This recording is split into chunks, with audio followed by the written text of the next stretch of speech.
In a world where hype often speaks louder than skill, one fighter has let his silence do the talking. From the gang-ridden, violence-filled streets of Omaha, Bud Crawford was born equipped with the strength to rise above adversity. Forged by struggle, Bud came out with his hands balled up. Fueled by purpose, destined to rise above the chaos that swallowed so many around him. This is Juju, my nigga. Get on them fucking niggas, nigga. Bang, dude. It's chill niggas out here, man. Nigga, Omaha in the blast your ass. Oh, I got shot right here.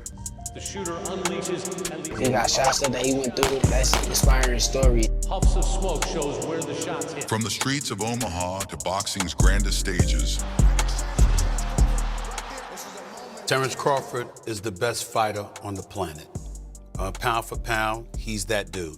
His daddy said, we got $1 million baby boy, and I said, we ain't got shit. Terence Bud Crawford has carved a legacy unlike any other. It's been marinating for years. I've been preparing my whole life for this moment. Doubted by many, overlooked by some, but never defeated. Three-division undisputed champion, undefeated, uncompromising, unbothered. I'm the best pound for pound fighter in the world, like I always been. Born September 28th, 1987 in Omaha, Nebraska. When I seen Bud was just Bud. But his daddy and his uncle was boxers, so. And his grandpa.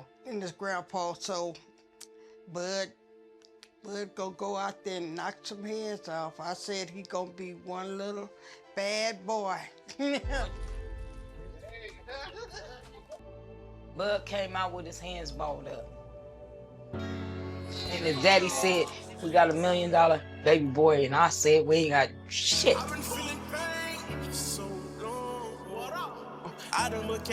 Before the glory, there was grit, a mother's tough love, the struggles, and a young boy's will that refused to break. Growing up in Omaha was, it was tough. Tell me, what do you think of rap videos?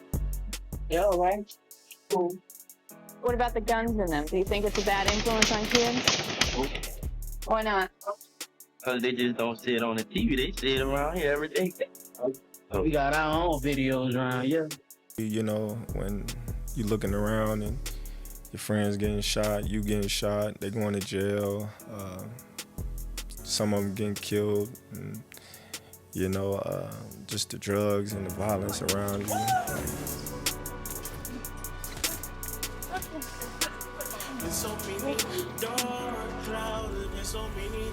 You already know what it is. Goonies on deck, you know what I'm saying? It's Omaha in the blast. Growing up, you want to separate yourself, but everything around you is negative, and you don't have that father figure to pull you into the right direction. Your mom, she's working, so you out playing with your friends, that's all negative. You got to make a decision on your own, and sometimes you make the wrong decision. And Go around and get him, snatch him up, and bring him home. And he know what time it was. They didn't do anything. If you're gonna fight, boy, do it for some money. he got whooping. He sure did. What kind of whooping? An ass whooping with a belt. Sometimes you got good people in your life that see the talent in you, that pull you and wrap their hands around you like, hey man, you got too much to give to be doing the things that you're doing.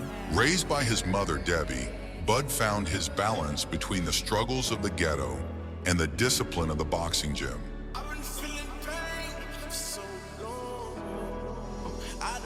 Crawford's hunger to prove himself didn't just come from the streets. It started right at home, with his mother, Debbie, never letting him settle, always telling him it wasn't good enough. You kept telling him, "Are you never going to amount to anything?" Did you really believe it? Some things that I said to him, I wanted him to be a man. Don't be afraid of nobody. That's a hard lesson to learn. You're 12, 13. Yeah, but he had to learn it. How'd you think he'd do? He did good because he was around here beating up everybody in the neighborhood. I paid the kids, I said, if y'all can whoop Bud, I give y'all $10 a piece. Could none whoop him. She said love is pain. What he remembers is all those years wanting for you to say, I love you. yes. Yep. Yes. And you didn't do it. Nope. I grew up not liking the word. Why? I don't know. Never liked the hugs growing up as a kid. I never liked nobody to kiss me growing up as a kid, and it just grew with me as I got older. You know, I love my mom. I'm a mama's boy, and to hear the things that my mom used to say to me and the little kids that she used to try to get to beat me and with the gloves and stuff like that, it just made me more hungry. More hungry? You know, hungry, like, man, my mom going against me, I'm gonna prove her wrong. Couldn't nobody whoop him. What did he tell you then? He told you, Mom, I told you I'm the best.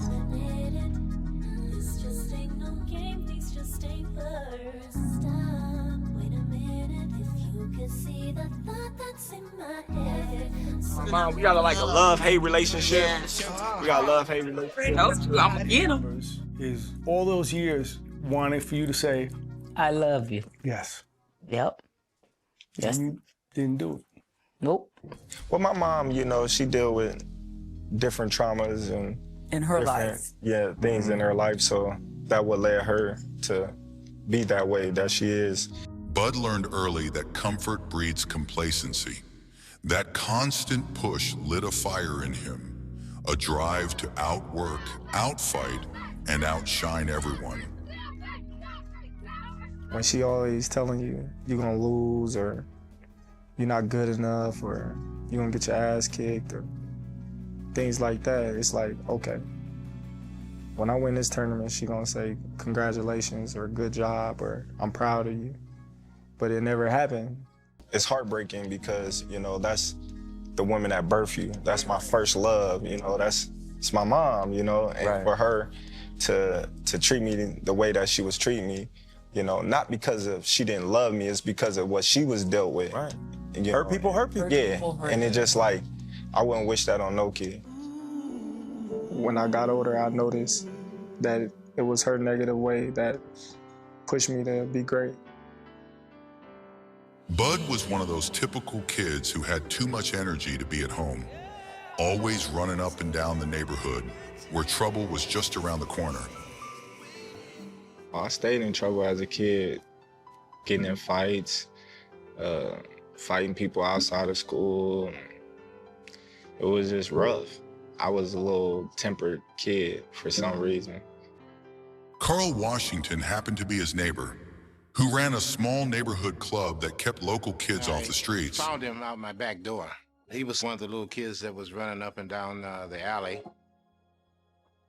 So I wanted to talk to him about boxing. You know, your uncle boxed for me, your dad boxed for me, you know, and I know your grandpa very well. I don't talk to people. And so he just ran right past me and ran on in the house, you know. So I just walked right past my yard and walked into their house, you know, and knocked on the door. Bud ran in the house and said, Mom, some man want me to box for him. So I get up and come to the door. I said, oh, that's Carl Washington. And Carl asked me, can Bud box for him? And I told Carl, yeah. Yep, he sure can. In 2006, the Oklahoma National Golden Gloves Tournament drew some of the toughest young fighters in the country. Among them was a hungry kid from Omaha, Terence "Bud" Crawford. Team Crawford knew this was his shot to step into the limelight. 3,000 people came in, supported me every day. It was just a crowd chanting my name, Terence, Terence, Terence. And I could just always hear my aunt, send him home, Bud, send him home. By the finals, Bud had everyone's attention, dropped and outclassed his opponent,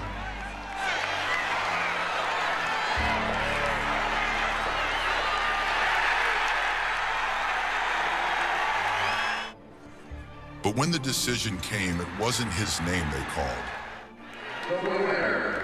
The crowd booed as the judges read it out. Everyone knew who really won that night.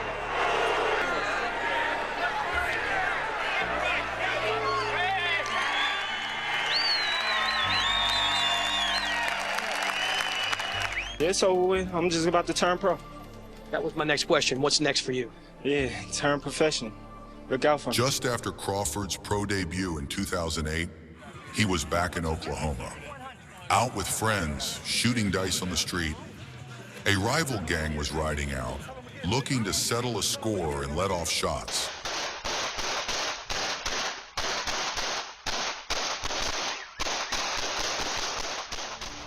I got shot right here. Police confirmed 2 people were shot. I got hit with the first shot and I was just like, damn. I was like, man, I'm shot. It was blood everywhere. It was blood all over my car. When it stopped, I looked up and that's when everybody was just like, man, go to the hospital. I wasn't the only one that got shot that night. A friend got shot and it shattered his whole arm. After he got shot, you seen the change in his lifestyle. You start respecting people or the streets more than he really did. Because you never know what's gonna be out there. And he understood that. So he changed his crowd. He changed where he went. He was more dedicated to the gym. He was more dedicated to his craft. I'd like to welcome you all to softball country here in Denver, Colorado for an evening of world-class professional boxing. Terence "Bud" Crawford began gaining attention in mainstream boxing soon after signing with Bob Arum's Top Rank Promotions. One of the early fights that showcased his exceptional skill was against Derek Campos. Crawford demonstrated his natural ring IQ, speed, and adaptability, marking him as a rising star in the lightweight division. Campos, to his credit, showed tremendous heart and resilience, refusing to back down even as Crawford's technical superiority became clear.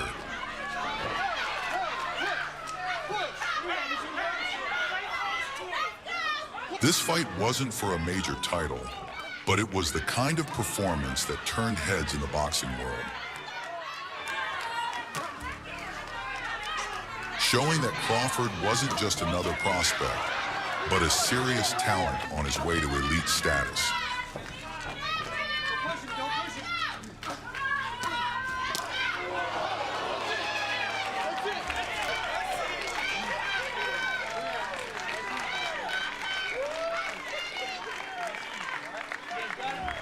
After making waves on the regional circuit, Terence "Bud" Crawford was introduced to the mainstream boxing stage at the Mandalay Bay Hotel and Casino in Las Vegas.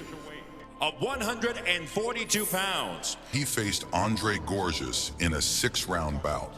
Clean at all times, protect yourself at all times, and what I say you must obey. Good luck to both of you. From the opening bell, Crawford was touching Andre Gorgeous up with sharp, accurate shots, showing complete control of the pace and distance. It was clear that Terence was out to make a statement on the big stage.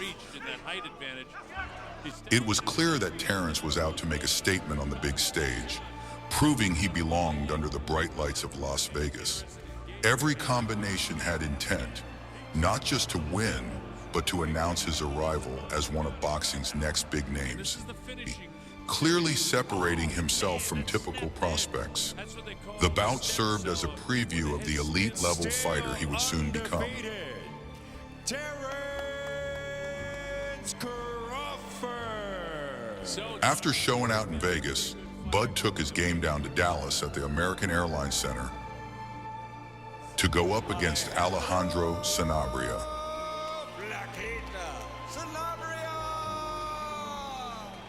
His professional record, a perfect one. 20 fights, 20 victories, including 15 knockouts from Omaha, Nebraska, USA. He caught Bud with some solid shots early on, letting him know it wasn't going to be no easy night. But once Crawford found his rhythm, it was a wrap. He started picking Sanabria apart, using that slick movement and switch-hitting style that had the crowd buzzing.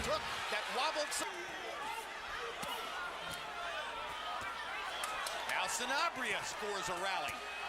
Turns things around with the uppercut. By then, you could tell Crawford was starting to really find his groove. From the jump, he stayed calm, slick, and laser sharp, picking his shots, slipping punches, and making Sanabria look a step behind all night. It wasn't just about winning. Bud was proving he could shine anywhere, from small shows to the big stage, and that he was coming for anybody in his way. This is a knockdown. And Lawrence Cole is going to stop the fight. Yourself at all times. You have any question? Any question? Fair punch. After that, Terence Crawford went on to defeat Andre Klimov. Right hook by Terence Crawford. Knocked Klimov back up into the ropes. But this time, Bud didn't look hungry or reckless.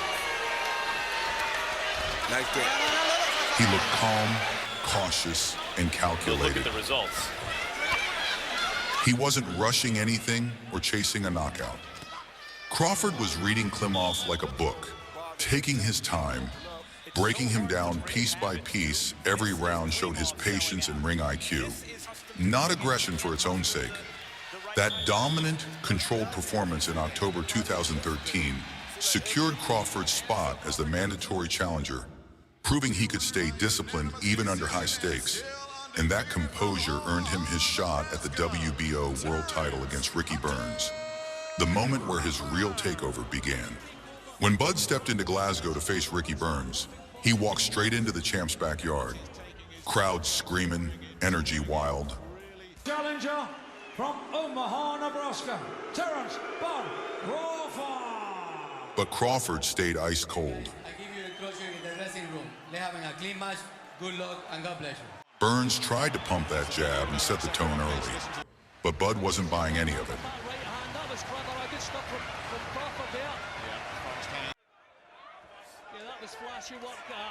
He took a couple rounds to download everything, real calm, real patient. Then he started taking the whole fight over switch hitting, sliding out of range, tagging Burns clean. Is going to work on it.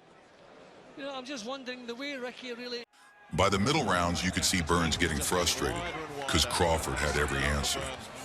As the fight went on, Bud just kept leveling up. The timing got sharper, and he was cracking Burns with shots the crowd couldn't even boo fast enough.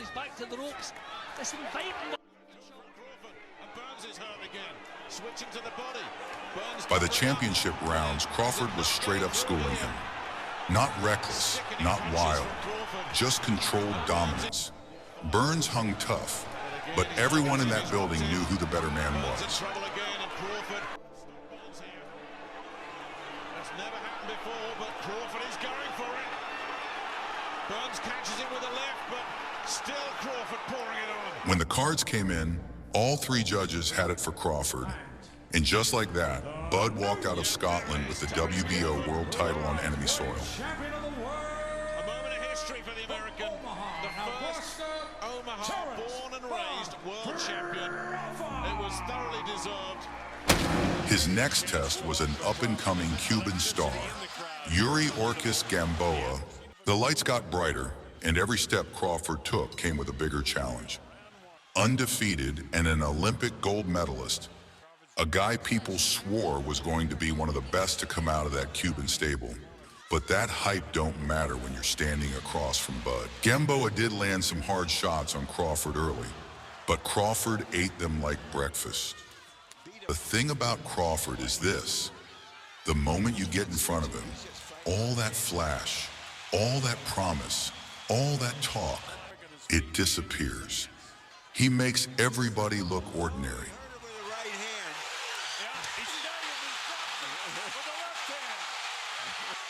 Crawford wasn't just fighting him, he was breaking him down, piece by piece.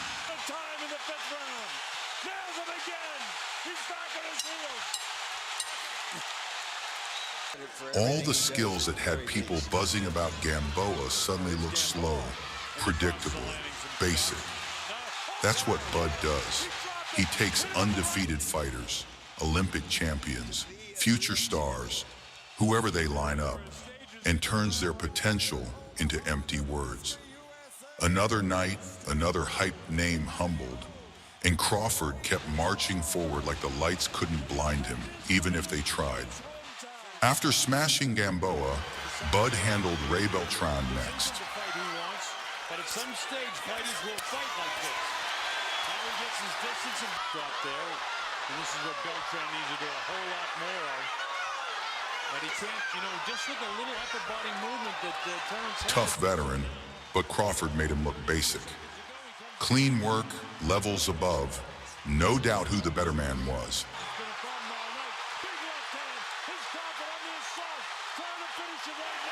That win set the stage for the big undisputed showdown with Julius Ndonga. 2 belts each, both undefeated, world watching. But stepping in with Bud is different. Crawford stayed locked in and ready to take everything. A right hand to the body, and that's going to be a knockdown score. In 2 different ways. Punch in between. Another knockdown score.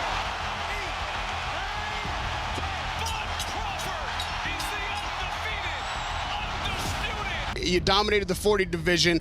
What's up there at 47 for you that made you feel like this is where you need to be right now?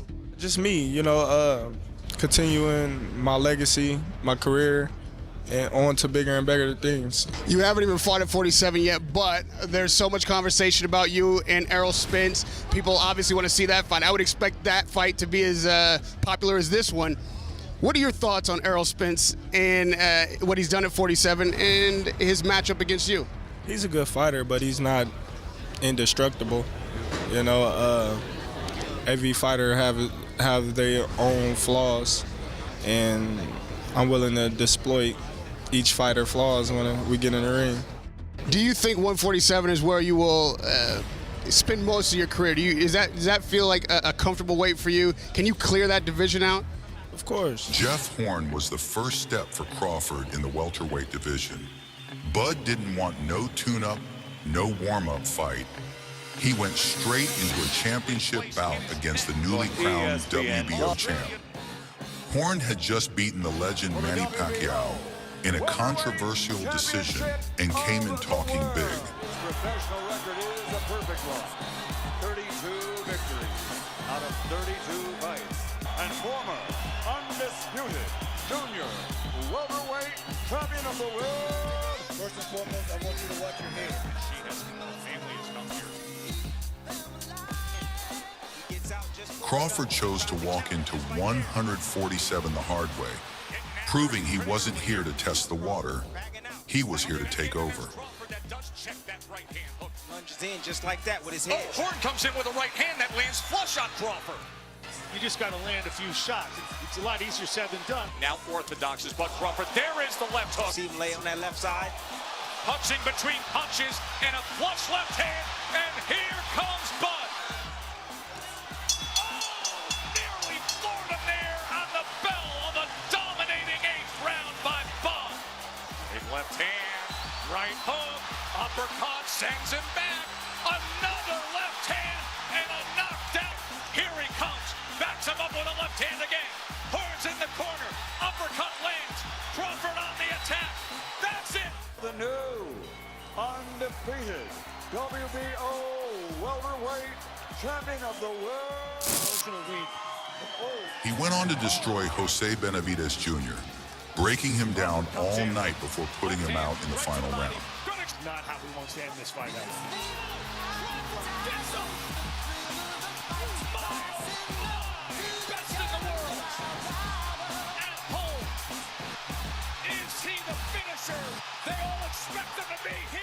It was 2018, and the head honcho of the welterweights was the Truth Errol Spence Jr. Running through contenders and holding the IBF belt like he owned the whole division. Spence kept talking slick, saying Bud was too small. You talking about how big you is? It's fat. Grab that. He hadn't earned his stripes at 147. But Crawford, still chasing greatness, never ducked that smoke. He took the challenge the right way. Got himself a belt first, just like Spence demanded. Even after Bud checked that box, the goalposts started moving again. More excuses, more chatter. Wait till we get a belt. Yeah. He ain't did nothing in the welterweight today. When he get a belt, you want to go over there. Keith Thurman want to go over there, and now y'all want to say, oh, I ain't fought nobody, but I got a belt now, so okay. Sean Porter got a belt too. So now Sean Porter got a belt. Yeah, he ducking Terence Crawford. He don't want to fight Terence Crawford. I'm telling you that right now. You know what I'm saying? Because if he did, if he wanted to be considered the best pound for pound in the game, or 1 and 2, he'll fight Terence Crawford. Me and Terence Crawford on different side of the streets. He's just signed with ESPN. I don't fight for ESPN. I fight for Showtime or Fox. You know what I'm saying? In the day, I'm a way better fighter than Terence Crawford. Who has he fought? The only name fight you fight is York's Game Boy, the guy that he fought. I fought Lamar Peterson, Chris Algieri, Kell Brook. I mean, and how many fights he got? 30-some fights? You know what I'm saying? Like I said, he's a great fighter, things like that, but you can't put him to me. Crawford just kept stacking bodies, waiting for the day the talking had to stop. Then came Amir Khan, and Bud made him quit.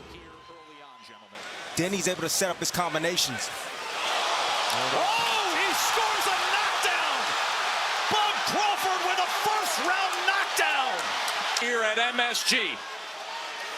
Crawford another right hand, and Khan is wobbly again, trying to stay up. End of 1. Khan tried to play it off like it was some low blow, but everyone saw what it really was. He didn't want any more of that punishment Crawford was handing out. This fight's being stopped because of that. 4 rounds of books.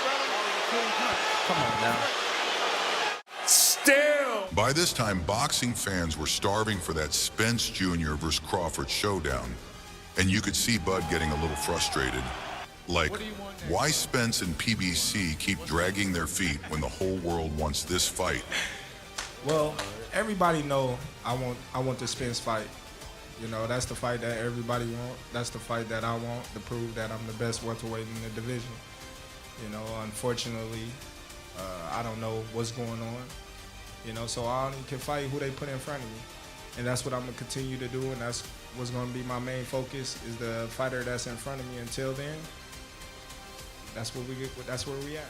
But Spence had one solid point in his pocket. He still had 2 more belts to scoop up on his side of the street under the PBC banner. So while Bud kept calling for smoke, Spence kept stacking belts, and the tension just kept building, with fans wondering when the politics were going to step aside and let the 2 best welterweights on the planet settle it in the ring. I mean, how am I avoiding him if I'm fighting in a unification fight with Sean Porter? I mean, nobody's avoiding Terence Crawford. You know, there's big fish on this side, too, that, you know, I got to fry. Nobody's avoiding him. Like I said, I'm going to get these belts over here, then I'm going to come take Terence Crawford belt because I said I'm going to be undisputed welterweight champion of the world. What you want to bet on that? What you want to bet on? Bet 100,000 on that. Let's bet $1 million. Brooke was next up, and Bud had to prove once again that he wasn't slowing down for nobody. Right here is good. Terence Crawford again fighting not just an opponent, but the critics. Kell Brook came in looking strong, like he still had something left at elite level. Brook has a brilliant 1-2. It's automatic. He was sharp and looked like a problem for Bud, tagging Crawford with jabs and clean hooks early. Of Crawford as he goes southpaw for a moment, doubles up the right. Brook, he told us in the build-up to this fight that Brook can't fight mid-range. I see some swelling already. On the right eye of Terence Crawford in the right hand, right down the middle, that just lands. That will put him in the same But once Bud figured him out, it was over viciously quick. To remind the world he won't stop until everybody knows he's number 1. Terence Bud Crawford hits the gas. Do we have 28 right here? This fight is thundering in. Look at Crawford. Vicious attack to close it. He then went into an intense, explosive fight with Sean Porter. Exactly the kind of chaos you expect when Porter pressures nonstop and forces a dogfight. Terence smiles at him and pushes him away. Crawford didn't shy away from it.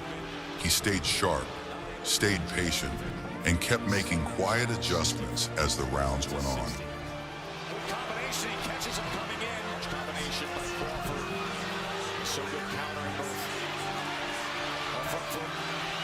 And now sharpshooting to the head is Crawford. In the end, Bud had the edge because he had that extra gear. The determination, the timing, and the cold focus to close the show. He dropped Porter twice. Porter's own father had to jump in and stop the fight, knowing his son had taken all he could handle from Crawford. Penny's on the apron, and he's stopping the fight. Terence Crawford has just stopped Sean Porter. No man has done that. Next, who do you want next? Well, you already know who I want. I've been calling them out all day. You know what I mean? Maybe I'll go up to 154. Maybe if Spence get his tail out his butt, he'll fight me. On October 19, Errol Spence Jr. was in that brutal car crash, and right then the whole boxing world started questioning whether the truth would ever come back 100%. If he'd still be the same elite dog at the top of the sport. How are you feeling? How is your health? What was the extent of your injuries as far as your facial injuries? Like I said, I'm the top dog in the division. I am the king of the welterweight division. And like I said, I know them guys wish that I wasn't back so fast, but I am back, and I want to fight the top names in the division. You line them up, I'm going to knock them down. But even with all that doubt around him, there was still one more belt Spence had his eyes on.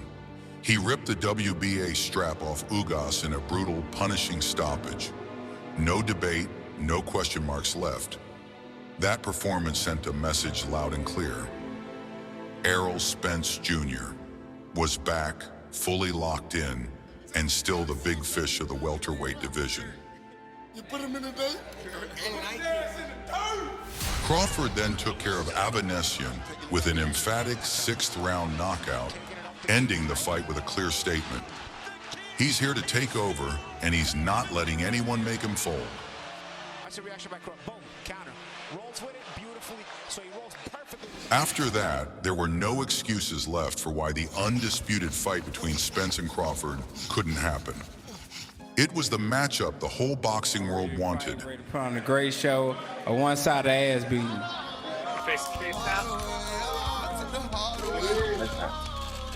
gonna have to take that. Two champions holding all 4 welterweight belts. What's next? Everybody know who I want next. I want Terence Crawford next. The build-up stretched over 5 years, and even the legends became fans. The fight won't go the distance. It won't? Someone's getting knocked out. We ain't had this since Sugar Ray Leonard, Tommy Hearn. 2 undefeated welterweight champions meeting when they're both undefeated and kind of at their prime. We're here now, y'all. Ain't nothing else to say. He can't hide no more. It's time to eat. It's time to eat. Here is the undefeated. It felt like history being cooked up right in front of the sport's hungry eyes. This wasn't just another matchup. It was one of the most anticipated fights in the history of boxing's most competitive division.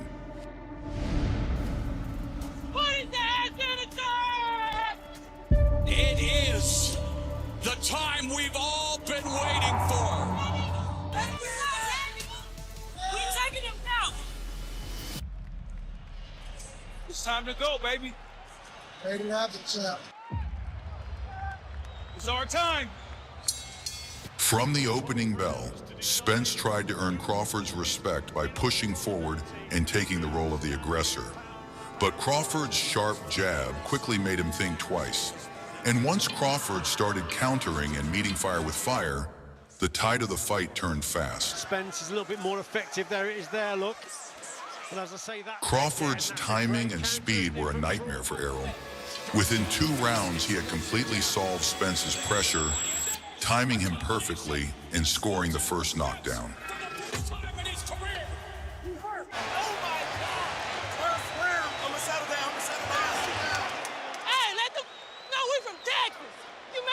Oh, he gonna keep going. It's all good, EJ. Don't load up on this side. Just keep chopping. You want to hurt him. Break him down. Chop that. As the rounds rolled on, Crawford handled every ounce of pressure and fired back with razor-sharp counters. The man meant to break down his opponent was suddenly the one being broken down, round after round. Spence hit the canvas again, and it was undeniable who the better man was that night.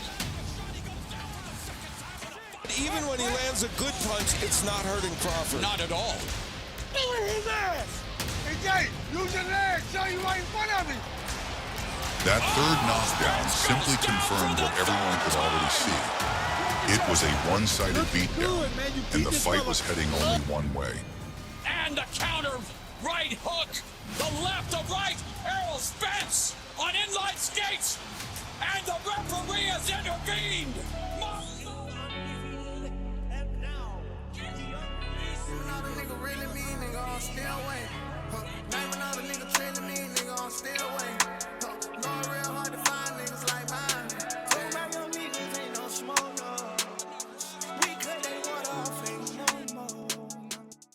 Crawford is now 40-0, a two-time undisputed champion, and he still has plenty left in the tank.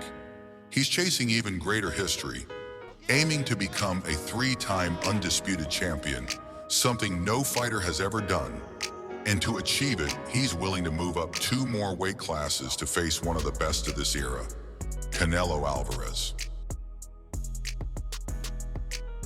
Canelo was sitting as the undisputed king at super middleweight, and with Crawford eyeing another big fight, it made perfect sense for him to chase a showdown with Canelo.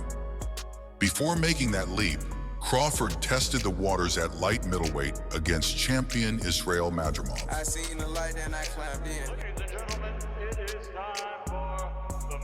That alone shows his ambition. Instead of padding his record with a minor contender, he went straight for the champion to make a statement in both sporting and legacy terms. We are so ready for this one, pound for pound. Great. Terence Crawford will fight Israel Madrimov tonight.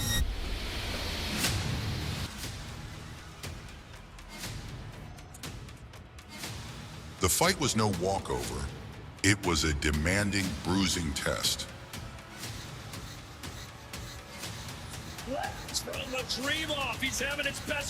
But in the end, Crawford's championship pedigree shone through. He dug deep, found the answers, and edged the win like only the great ones can.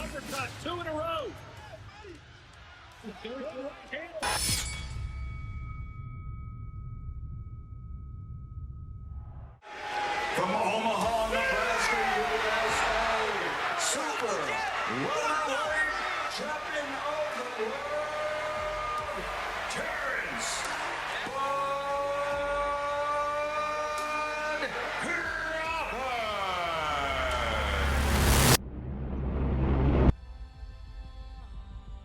So your goal was to go up and become undisputed in 3 different weight classes. There you go. Wow. Something that never been done before. Right. And, you know, it's greatness. Like I said, this is my era, and I'm taking it. Ain't nobody gonna stop me. Crawford's confidence was on a different level. He believed he was the best of his era, and his track record leaves little room for debate. Anyone who rose to the #1 spot found Crawford standing in front of them, ready to take their crown and their reputation. Turki Al-Sheikh, the man who revived boxing by making the biggest fights actually happen, was perhaps the only figure capable of delivering the showdown. At a time when the sport needed it most, he brought the fight fans had dreamed of to life. For a person to go up 3 weight classes from 147 to 168 and to win and become undisputed, wow. What can they say? They can't say nothing right now, but what can they say? Well, then you're in like the greatest of all time discussion. I'm already in them, Yeah, them discussions. But I'm saying, but what would they say though? 3-time undisputed champion and the smaller fighter that went up 3 weight divisions to conquer one of the baddest mans that's been doing it for probably longer than me. This is one of them fights that will be talked about forever. A lot of fans believe Crawford had finally reached too far in targeting the seasoned, undisputed super middleweight king, Canelo Alvarez. The word throughout the boxing world was that Canelo's size and strength would be overwhelming, that the moment Crawford tasted that power, he'd be forced to backpedal. There's no way Crawford can do what Golovkin did. Golovkin's a different animal. Golovkin's a 160-pounder, very strong, very dominant, big puncher. And Crawford doesn't have that. Crawford has great skills, but doesn't have that punch to keep Canelo off of him. Well, Crawford's good too. I mean, it's great. And I think it's an interesting moment, but at the end of the day, you know, like Canelo's gonna hit harder and stronger. Like he's built that way. I think Canelo does win by knockout. I think he does win by knockout. And that's only because of the weight. You can't jump up from 54 to 68 fighting the best of the best, even though you're the best yourself. It's too much of a weight jump, man. So imagine Canelo being the bigger guy, being the beast up in the ring. It's almost like a no contest. I mean, come on. When has a smaller, good guy ever beaten a good, bigger guy? It's never happened in the history of the sport. Canelo can knock him out, you know, because Canelo's a bigger guy. I don't think Crawford's going to come and give the fans what they want. You know, he don't care. You know, he's just going to come and win and beat them. I don't know if they're going to give it to him, but it's just going to be a Tom and Jerry fight. He's a great fighter. But if you look at his career, mention one elite fighter. Just mention me one elite fighter. So Postal wasn't elite? Who? Victor Postal. Who's that guy? It's cool.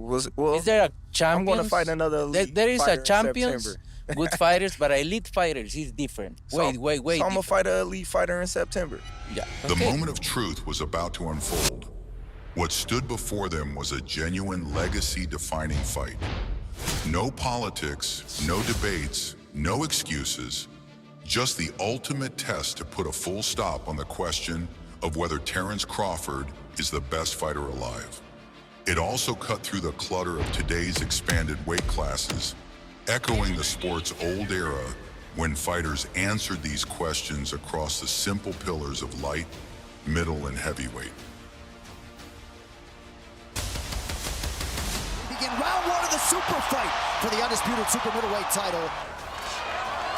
Body shot got through for Alvarez. They have it 3-0 because he gave the first to Crawford, which Crawford may have won with the only clean shot of the round. So far, Crawford is fighting his fight, and he has neutralized Canelo's offense. That was the first real bad intentions shot. You cannot reach for me without me trying to teach you a lesson, and that was the best punch of the fight thus far. Crawford took it well, but Canelo's starting to find a hole. Distance between you and me, like that. Terence Crawford knew he had to make a stand in this 6th round. That shot got Canelo's attention. Here we go, round 9. Oh, and that's a good early land by Crawford. I think it's more than no nonsense. As Teddy Atlas would always say, Canelo is looking to be friends, and Crawford is not looking to be friends. Great exchange from Terence Crawford. This is a moment where Terence Crawford stood his ground and got his respect from Canelo Alvarez.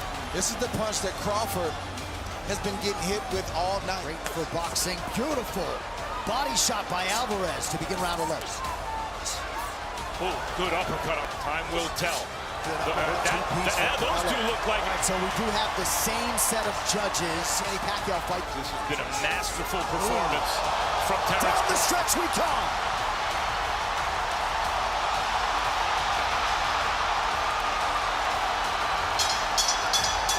And no, Ring Magazine and Undisputed. The unanimous decision said it all. Terence "Bud" Crawford didn't just move up 2 weight classes, he took over. He stepped to a generational legend, felt the power everyone warned him about, and still walked him down like it was nothing. No excuses, no controversies, no debates left standing. That night, Crawford proved he wasn't just great, he was the best fighter in the world. A man who broke limits, shattered expectations, and made greatness bow its head. Thanks for watching Boxing Stars.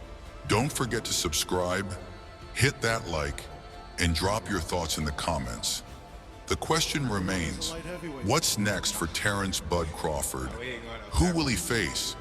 What legacy will he chase next? We want to hear from you because the story isn't over yet.